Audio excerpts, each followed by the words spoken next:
Hi, everybody, and welcome back to Ronin's Den.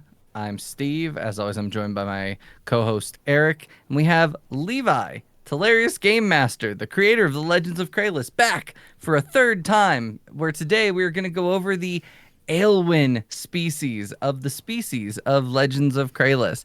This is our second in this series, and we plan to do all 15 species as well as more breakdowns of the system.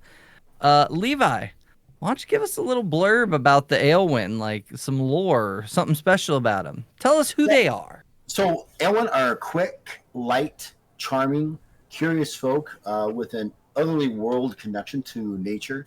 Uh, I say that they're bound to the human species because wherever there's been a human, there's been an Aelwyn. They are well known for being able to get into tight spots as well as being utterly fearless, highly inquisitive, and driven to wander and explore. Uh, they make great characters for those that want to be rogues, rangers, wilderness rangers, even powerful spellcasters when they are not stopping to explore a hole in the ground. So they sound like just an adventurous group of people that are bewildered by the world and its natural beauty. That's one way to put it, but they're utterly fearless. I mean, they where other people will run, they don't even have to worry about making fear checks. They got, I'm immune. Oh, that's a cool demon coming Awesome. through that hole. That's awesome. Well, let's start with the Aelwyn features. They begin play at age of 10 to a maximum age of 60. They are small creatures, which is kind of surprising. They have normal vision. Their base move is 15 feet per movement action. They speak Aelwyn, Kova, and Common. And they have resistances, plus 10 to perception checks versus surprise checks to be surprised, plus 15 checks versus poison. Aelwyn also get a bonus of plus 20 to their alertness skill. And they have enhanced invasion, where experienced Aelwyn are very hard to hit, gaining a plus 5 bonus per 2 ranks to their physical defense. And as Levi just mentioned previously, they're immune to fear. All types, regular, magical. It don't matter. It don't matter. They also have animal bond. Aelwyn are born spiritually bonded to an animal, as per the animal companion ability. These normally include small animals such as cats, dogs, ferrets, badgers, ravens, rats, mouse, owls, songbird, rabbit, squirrel, mongoose, fox, opossums, red pandas, chipmunks, minks, groundhogs. I'm not going to say the last one. Animal empathy. All Aelwyn have a unique ability to understand and communicate with animals through their behavior, feeling, and emotions. They may attempt to influence an animal to perform tasks. Animals may attempt to resist bad orders with a willpower check at the GM's discretion. You gain your wits modifier as bonus successes to checks to train or handle animals. So they're fearless and they like animals. Basically. Technophobes. Aelwyn seem to have an inability to harness the great use of technology. Because of this, there is a 25% chance that any technology they use to fail and not work for them. So what's the cutoff point for what's considered technology with this skill? GM discretion. Okay. Caveat. Because I mean you could argue the will is technology. The what? The wheel. True. But in this sense, I was writing more towards the energy pistols, energy blasters, energy swords, energy shields, the use of Docal crystals, atomic batteries, etc., etc., etc. Everything that makes etherpunk, even steam engines, those kind of things. They have a good chance for them to just fuck it up somehow. So you don't want one of these piloting your spaceship. No, you don't. No. What's this Now- red button do? Every species in Kralis gets to pick a couple of special abilities. The Aelwyn get to choose 2 of the following. First is affable. You have that certain something that makes you even more likable. Anytime you attempt to influence, typically this includes convince, gaming, haggle, interrogate, or leadership of other beings, you can make this check twice and take the better result of the two. Additionally, non player characters' dispositions towards you always start off one level better than normal. For example, hostile changes to unfriendly. Basically, you're just a cool dude or dudette, and people like you just by looking at you. AKA, you're hot. Oh, you're funny. That too. Bond to the Land gives you you get to choose one of the following terrain types: aquatic, desert, forest, hills, mountains, plains, swamp, or the underground. And so long as you're in this specific terrain, you get a +10 bonus to skills when dealing with evade, lore to the specific region, navigation, search, stealth, survival, and tracking. So for our people that we are trying to convert off of D&D, if you want to make a ranger type character, this would be a really cool skill or ability to give your character to get some of that flavor to make it feel a little bit more familiar for you when trying out Kralis. Yep. Next one is favored instrument. You have a keen, nearly empathetic link to a specific instrument that you play. Because of this relationship, you gain bonuses when playing this instrument. The effects will last for as long as you are playing. You may reserve the effects in order to cause those listening penalties. For every 3 successes you gain in your entertainment instrument skill, you grant +5 bonus skill checks to allies that can hear you.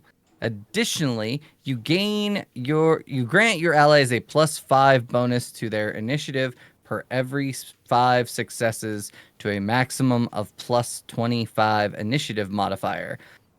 Basically, you play an instrument and people do stuff better. Yeah. And I mean, I do better when I'm listening to music. Come on. Especially if it's like Eminem or something. I don't know. oh yeah, I mean it gets you motivated, gets you pumped.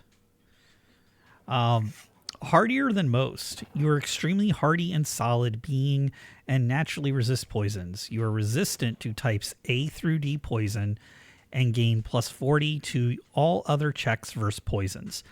So how does what does resistant mean in that in relation to the +40 for the other checks? So resistant means that you can't be affected, right? I mean, I guess you could swap out resistant to what's the other word? Immune. Immune, for all intents and purposes. Those poisons just don't have any effects on you, and then all the other poisons that are E through M, you gain +40 checks. Some of them are instant death poisons too. Okay. Dang. Yeah. Then the next one is in the blind spot. You were able to get in the blind spot of a single opponent during combat. When you are within 2 times your normal strike range of an opponent and are flanking them, you can cause them to make a perception check at a TS of 4. If they fail this check, you gain 100% concealment against the target for 1 turn. You may use this on additional targets, but you must be in a flanking position on all targets. So, basically, it's a little bonus to flanking. And Levi, what does 100% concealment give you? So 100% concealment versus oh my god, the actual rule is basically for them to able to actually strike you, they have a base of TS of 10 to basically try to strike you. But you're gonna be out of their range anyway, so it just allows you to sneak around, which then applies to the rule of being able to gain a sneak attack on during combat if you want, or to flee the situation, or whatever you need to do. And basically, you lose track of them; they become concealed, almost invisible, but not quite.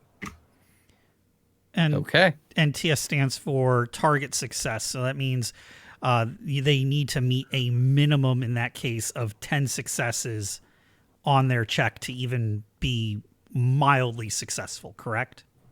Correct. Okay. So that's a huge bonus for your character. Next one up is increased luck. You gain +3 heroic luck at the time of character creation. And I think heroic luck has to be my favorite thing about Kralis when it comes to the mechanics. Levi, what is heroic luck and what does it do for you as a player? So heroic luck is something that you gain as a player. You can either purchase it as part of your ranking your character through bonuses such as this. The GM can give you heroic luck. The most common way to get it is for you to roll a ot 1 through ot 5, and that gives you a natural heroic luck. Heroic luck allows you to purchase things that are happening.